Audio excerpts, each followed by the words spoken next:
and welcome to Eternal Durdles. I'm your host, Zach Clark, and this week we're going to be talking about Canadian Threshold, better known as Rug Delver. And we're going to start by talking about the deck itself and why it's different from other Delver decks. So one of the main reasons why Rug Delver is different than, say, Izzet Delver, Blue-White Delver, or even Grixis Delver is because it plays Stifle. Exclusively, it's one of the very few Delver decks that always play Stifle, and there's a reason for that. This deck is known as Fun Police.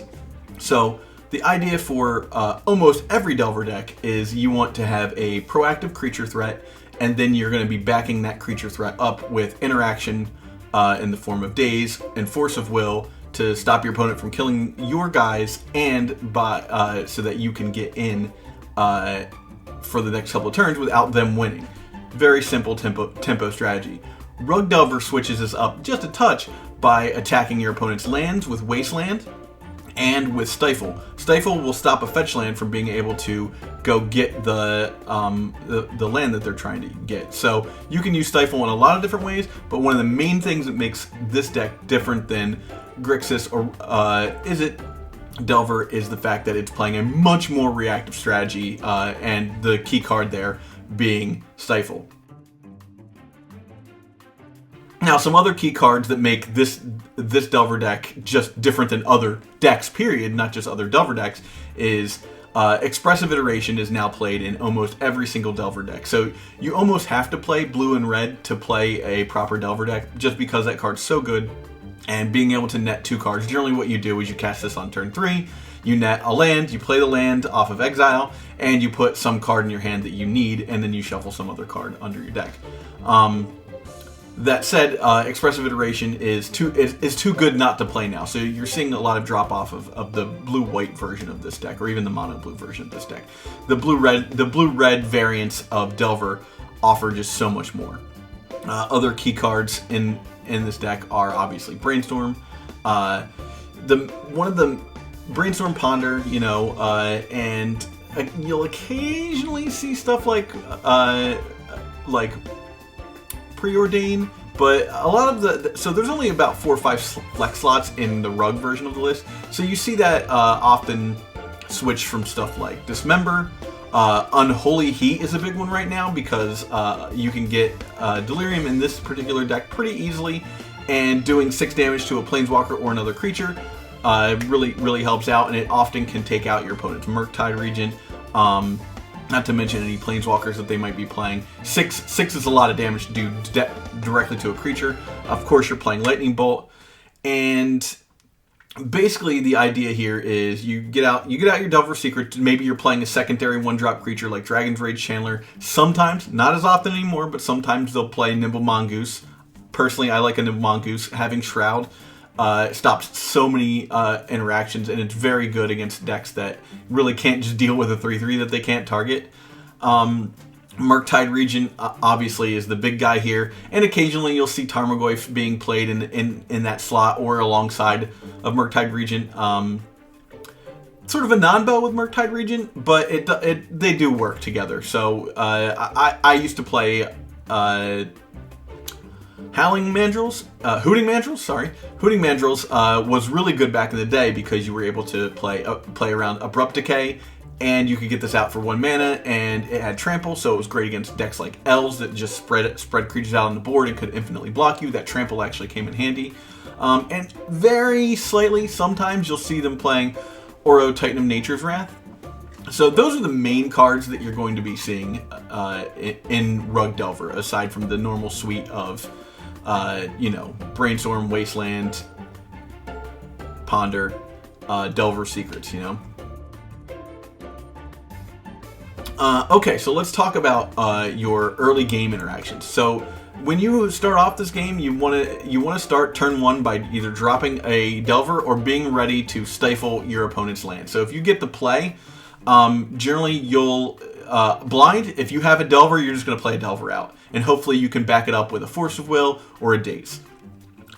If you don't have a Delver in hand, you likely have a Stifle, or you have some sort of maybe even Spell Pierce, something like that. So you're going to want to interact with your opponent on their first turn. This is great if your best case scenario is you go first, you don't end up getting a Delver, and you have a Stifle, and you stifle their first land, untap, you play your Delver. Now you have 2 lands, and you have 1 mana interaction up probably still, and then you have the ability to cast, anything else in reaction to whatever they're doing. Maybe you have a bolt ready for one of their creatures or blockers. And then as the game progresses, you can basically just continue to play this Protect the Queen strategy with your Delver, your Dragon Rage Channeler, like that. So opening hands wise, when you draw your hand for Delver and you're playing blind against an opponent, the first thing you're gonna want to look for is a Delver Secrets, of course. Then you want to make sure you have land. You fetch land or duel or whatever. You just need a colored mana source. A Wasteland's not going to do it here.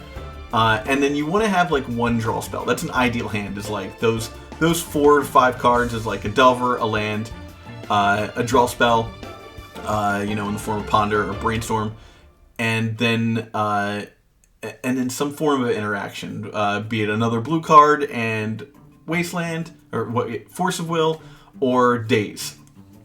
So that's a great opening hand. Other fine opening hands are like, you have your 2-drop or or a larger threat, but you have a lot of interaction in your hand. What it comes down to is you don't want to have your opponent beat you by doing your plan. So you don't want to get wastelanded out of the game before it starts. So you really want to have like a land and a draw spell. And that's not too hard to come across. And it's totally okay to mulligan until you find a land and a draw spell. Oftentimes your 6-card hand is going to be way better than like a bad 7-card hand. So it's totally fine to... I've gone down to 4 in one game before, so it's totally fine to aggressively mulligan so that you don't get screwed after like turn 2. So, mid-game. Mid-game, you've got your Delver Secrets out, your opponent maybe has removed it, or you've countered 1 or 2 of their things, and they're down like 6-7 life. They're at like 13. And what you want to do is start to close that door. So you're going to follow that up with like a Murktide Regent, or another Delver Secrets, or a Tarmogoyf. And in doing this, you don't want to let your shields down. So you want to make sure you have enough mana to cast the thing that you have, and then have interaction still on their next turn. Hopefully by now you've also gotten to a point where you've wasted one of their lands or stifled one of their lands. So they're behind a card or 2 mana-wise from you.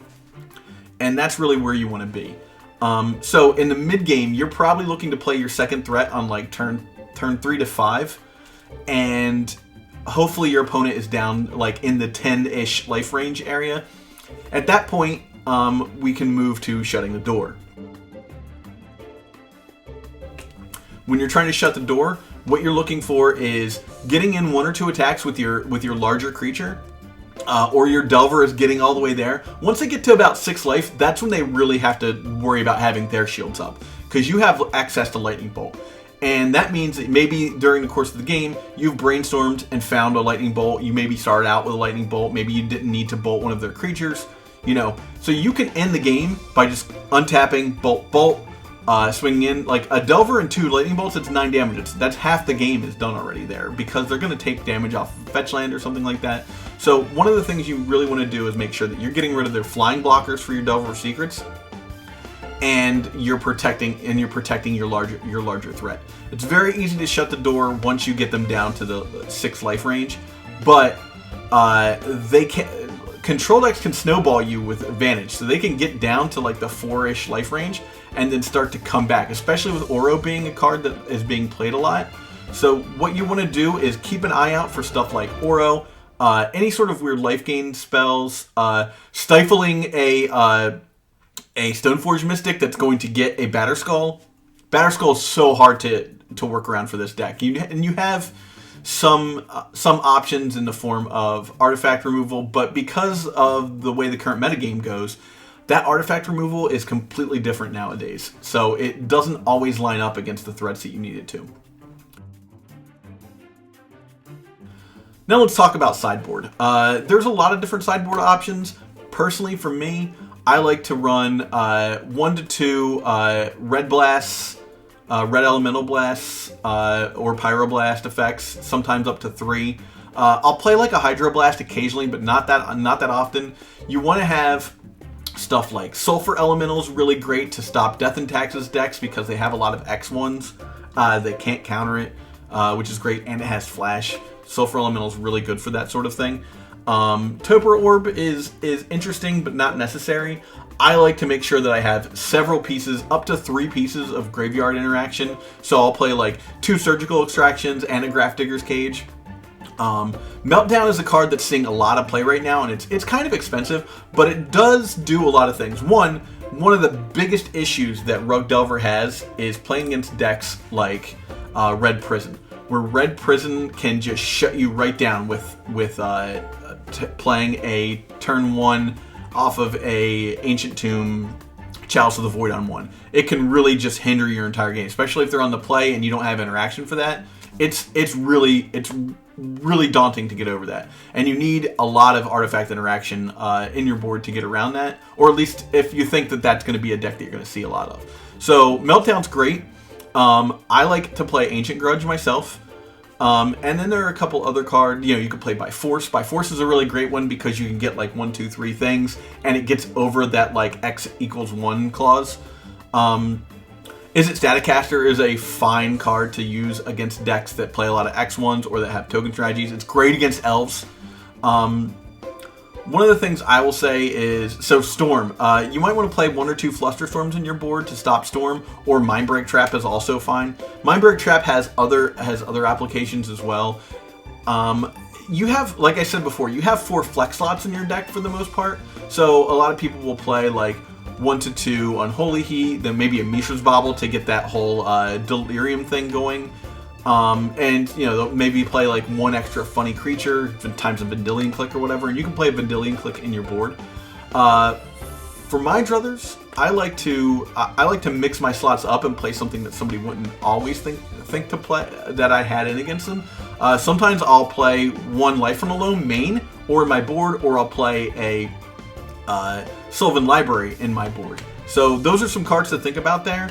And one thing that's great about Sylvan Library is if you're playing against a control deck, that's better than a Planeswalker. You slam that, and you're getting 3 cards in a row in a turn where they just aren't putting pressure on your life total. So you're able to just like be like, okay, no, your fetch lands become so much better with Sylvan Library because you're able to see 3 different cards each time.